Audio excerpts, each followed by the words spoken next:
சிவபெருமானே போற்றி போற்றி. ஓம் நம சிவாய. திருச்சிற்றம்பலம். உடைய அன்பு தெய்வ மகள் என்பி காஷ்னின் வணக்கம் உங்கள் எல்லோருக்கும். ஸ்பெஷலி இன்னைக்கு வண்டர்ஃபுல் ஹாப்பி ஹியூமன்ஸ் டே. எல்லாருக்கும் பெண்கள் தின திருநாள் நல் வாழ்த்துக்கள். பெண் என்றாலே அந்த காலத்தில் பார்த்தீங்கன்னா பலாயிரம் வருஷம் காலத்துக்கு பின்பக்கம் பார்த்தீங்கன்னா பெண் ஒரு அன்னபூர்ணி மட்டும்தான். வீட்டில் சமைச்சு நமக்கெல்லாம் அன்னபாலிக்கக்கூடிய அன்னபூர்ணினா சும்மாவா? பசி யாரை விட்டது இல்லைங்களா? பல நூற்றாண்டுகளுக்கு பின்னால் ஒரு பெண்ணானவங்க வீட்டில் அன்னபூர்ணியாக இருந்தாங்க.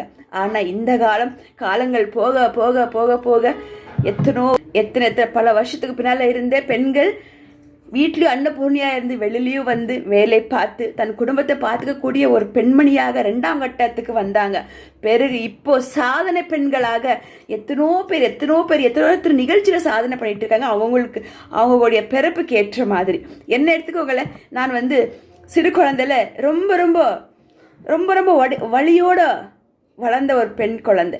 அப்பா கிட்ட இருந்து அப்பா காலமானதுக்கு அப்புறம் 6 மாதம் குழந்தையில அவர் இல்லைன்னு சொல்லிக்கிட்டாங்க. அதுக்கப்புறம் என்னை கூட்டிகிட்டு ஒரு இடத்துல பாட்டி வீட்டில் வளர்க்க வச்சாங்க என்னுடைய அம்மா. அங்கே படாத பாட அந்த குழந்தைய படுத்தினாங்க. கொஞ்சம் நஞ்செல்லாம் கிடையாது. அந்த குழந்தைய பட்டா நல்ல விஷயம், அது என்ன சொல்றதுன்னா ஒரு சித்திரவதை அப்படி இருந்தது. அதையுமே அதில் நல்ல விஷயங்கள் மட்டும் தான் இப்போ நான் எடுத்துக்கிட்டேன். அப்படி ஒரு வழியில் வாழ்ந்த ஒரு சின்ன பெண் குழந்தை தான் இன்னைக்கு உங்கள் முன்னால் நான் உட்காந்துருக்கிறேன். சரி, அந்த பெண் குழந்தை கொஞ்ச நாளுக்கு அப்புறம் பெருசாகி கொஞ்சம் வளர்ந்து பெருசாகினதுக்கப்புறம் தனக்கான ஒரு உலகம், நான் ஏன் இப்படி ஒரு துன்பத்தில் வாழ்கிறேன், எனக்கான ஒரு வழி கிடைக்காதா இந்த உலகத்தில், எனக்காக இந்த உலகம் ஒரு உன்னத ஸ்தானத்துக்கு என்னை கொண்டு போகாதா, என்னை பிறப்பின் அர்த்தம் என்னன்னு சொல்லிட்டு எனக்கு ஒரு வழிகாட்டியாக பகவானே இறங்கி எனக்கு அங்கேயே ஒரு விடுதலை கொடுத்தாங்க. அந்த வீட்டிலேருந்து எனக்கு ஒரு விடுதலை கொடுத்தாங்க. பிறகு நான் உலகத்தை முதல் பார்க்குற அப்போ எனக்கு சிறு வயசுங்க. சரி, எந்த துறையை நம்ம தேர்ந்தெடுத்துக்கலாம், எதுக்குள்ளே போனால் நாம் ஒரு என்னுடைய அடையாளத்தை உலகத்துக்கு கொடுக்கலாம்னு சொல்லி ரொம்ப ரொம்ப முயற்சி பண்ணேன். அப்போ நமக்கு வந்தது வாழ்வாதாரம். சாப்பாடு வேணும்ல 3 வேளை. அப்போ நமக்கு வழிகாட்டினது அம்மா சொல்லி கொடுத்தா சின்ன வேலைகள், இந்த டைலரிங், பிறகு இந்த ஆஃபீஸில் சின்ன வேலைகள், அந்த மாதிரி அவங்க சொன்ன அந்த வழிகாட்டின்படி கம்பெனியில் ஒர்க் பண்ணேன். பிறகு கொஞ்ச நாட்கள் ஆஃபீஸ்லேயும் ஒர்க் பண்ணேன். சரி, இதெல்லாம் என்னுடைய வாழ்வாதாரத்துக்காக. உணவு வேணும் இல்லையா, நம்ம திருடக்கூடாது, பொய் சொல்லக்கூடாது, ஆனால் உணவு சாப்பிடணும், வாழணும். வாடகை வீடு இல்லைங்களா, எனக்கான ஒரு வீடு, எனக்கான ஒரு வண்டின்னு சொல்லி அந்த வேலை செஞ்சு கொண்டே கொஞ்சம் படிப்படியாக முன்னுக்கு வந்தேன். தனி பெண்ணாக இருந்து, நல்லா கேட்டுக்கோங்க, தனி பெண்ணாக இருந்து.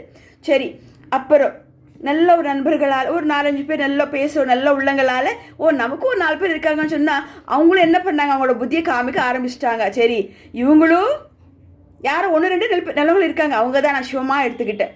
சரி, அதுக்கும் மேலாக என் அடுத்த கட்ட பணி என்ன? சரி, அடுத்த கட்டத்துக்கு நம்ம போனாலும் போது எனக்கு காமிச்சது பகவான் சரஸ்வதி தாயார். அம்மா, உனக்கும் ஒரு கலை இருக்கு, கலைத்துறைக்கு வான்னு சொல்லி என்னுடைய கலைத்துறை பயணம் ஆரம்பிச்சது கடந்த 10 வருஷத்துக்கு முன்னால்.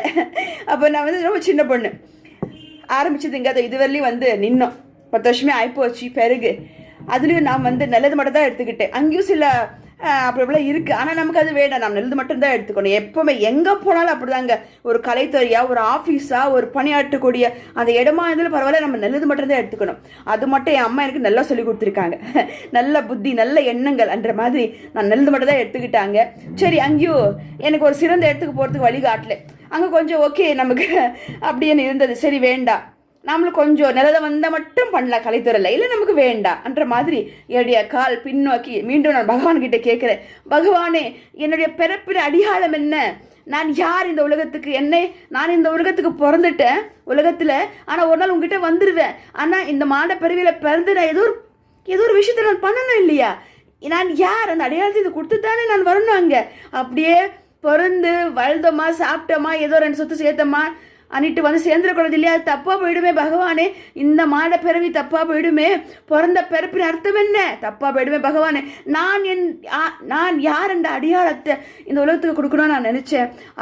அப்போ கலைத்துறையில் சில இடத்துல எனக்கு கரெக்டான ஒரு விஷயங்கள் அமையாத போது நல்ல ஒரு வீட்டில் ஒரு அழகை அம்மா கிட்ட, தாய் சரஸ்வதி அம்மா கிட்ட, தேவி அம்மா, எங்கே போனாலும் ஒரு சிறந்த வாய்ப்புகள் நமக்கு அமையிறது தாமதமாகுதுமா, அங்கே வேறு மாதிரியெல்லாம் கேட்குறாங்க, நம்மளால முடியலையே பகவானே, நமக்கு ஒரு நல்ல பாதை காட்டணும் போதா இதோமா நம்ம ஊரில் நடக்கக்கூடிய கோவில், ஊரில் நடக்கக்கூடிய கோவில் மகா கும்பாபிஷேகத்தில் ஊர் மக்கள் நம்ம வீட்டுக்கு வராங்க. யதார்த்தமாக பத்திரிக்கை வைக்க வராங்க. என்னம்மா இது அம்மன் அலங்காரமெல்லாம் பண்ணி வச்சுக்கன்னு சொல்லும்போது அவங்க சொல்கிறாங்க, எனக்கு அதில் தெரில அம்மா, நான் முத பண்ணது வீட்டில் பத்ரகாளி அம்மனுடைய அந்த அலங்காரம். சின்னப்பைந்து நான் அம்மன் வழிபாடு பட்ட அந்த நல்ல எண்ணமோ என்னமோ நல்ல மனமோ என்னமோ அம்மா என்னை எந்த இடத்துலையும் கைவிடவில்லை. சிவபெருமான் என் தாய் தந்தையும் கைவிடலை.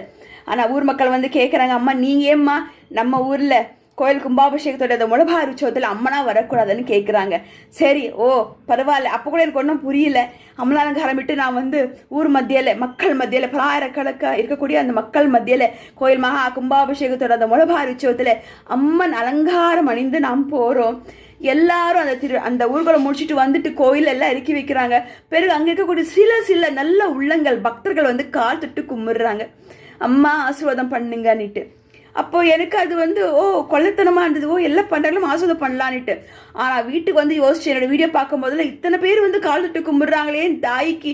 அப்போது என்னோட தாயை கூட்டி கொண்டு போகிறதா என் வேலை, அதுக்காக தான் பிறந்தவள் உணர்ந்தே அந்த நொடியானது. பிறகு அதுலேருந்து ஆரம்பிச்சு இதோ இப்போ வந்து எல்லா கோயில் முக்கியமான பகுதியில் என்னென்ன கோயில் பிரசித்தப்பட்ட கோயில் இருக்கோ அந்த கோயிலெல்லாம் அந்த கும்பாபிஷேகத்துடைய முளபாரி உற்சவத்தில் இந்த அம்மன் அலங்காரம் பண்ணி அந்த ஊர் அம்மனை விரதம் என்னங்க, மன விரதம், நெல் எண்ணத்தோட நெல் கட்டுப்பாடோட அம்மன் அலங்காரம் பண்ணி தத்ரூப கர்ப்பகுடி அலங்காரம். இது வேஷம் கிடையாது. கர்ப்பகுடியில் எப்படி அம்மனுக்கு அபிஷேகம் பண்ணி அலங்காரம் பண்ணி அந்த தாய் எந்திரிச்சு அந்த முளபாரி உற்சவத்தில் வந்தால் எப்படி இருக்கோ அந்த அலங்காரம் தான் அம்மன் சொன்ன அறிகுறியின்படி அலங்காரம் பண்ணி அம்மனை கூட்டி கொண்டு போகிறேன். காமாட்சியாக, மீனாட்சியாக, மாரியாகன்னு சொல்லி எல்லா அலங்காரத்திலும் அம்மனை கூட்டிகிட்டு போகிறீங்க. இதுதான் உன் அடியாளம் மகளேன்னு சொல்லி உணர்த்தியது என்னுடைய தாய், அம்பிகை தாய், சரஸ்வதி தாயார். எல்லா ஊர் அம்பிகையாக, காமாட்சியாக, காளியாக, மாரியாகன்னு சொல்லி எல்லா ஊர்லேயும் அந்த இடத்துல போய் என்னை நிப்பாட்டும் போது எல்லாரும் வந்து கையெடுத்து கும்பிட்டு என்கிட்ட திருநீரை வச்சுக்கும் போது தலை குனிஞ்சி அந்த இடத்துல நான் நிமிர்ந்து நிற்கிறேன் ஒரு சிங்கப்பெண்ணாக. தாய் என்னை எங்க நிப்பாட்டி இருக்காங்க. இதோ இன்னைக்கு இந்த இடத்துல ஒரு சிங்கப்பெண்ணா நான் ஒரு தெய்வ மகள். அந்த ஊர் மக்கள் எனக்கு கொடுத்துருக்கிற பட்டம் தெய்வ மகள், தெய்வத்துக்கே மகள் அல்லவா. அப்போதானே நம்மளை கூட்டிகிட்டு கொண்டு போக முடியும் இல்லைங்களா. அதுக்கு தான் அம்மா எப்போ எந்த பேர் சொன்னாலும் தெய்வ மகள் தான் சொல்வேன். எனக்கு முன்னாடி பகவான் இருக்கணும். மனிதர்கள் யாருமே எனக்கு வந்து ஒரு வழிகாட்டியே வரல. தெய்வம் தான் வந்தாங்க. இதோ உங்கள் முன்னால் இன்னைக்கு என்னோட அடியாளம் என்ன, சிவன் அம்மைப்பனுடைய அந்த இந்த பார்த்தீங்கன்னா இப்போ உங்கள் முன்னால் ஒரு அடியாளமாக நிற்கிற, ஒரு தெய்வ மகளாக நிற்கிற. பிறகு என்னைக்கு எனக்கு வந்து ஒரு விபத்து நடந்து என்னுடைய சிவபெருமான் என்னை இமயமலைக்கு கூட்டி கொண்டு போனாங்களோ, இமயமலையில் தனி பெண்ணாக தான் போயிட்டு வந்த யாரும் இல்லைங்க. மனித குலத்தில் சிவபெருமான் மட்டும்தான் வந்தாங்க.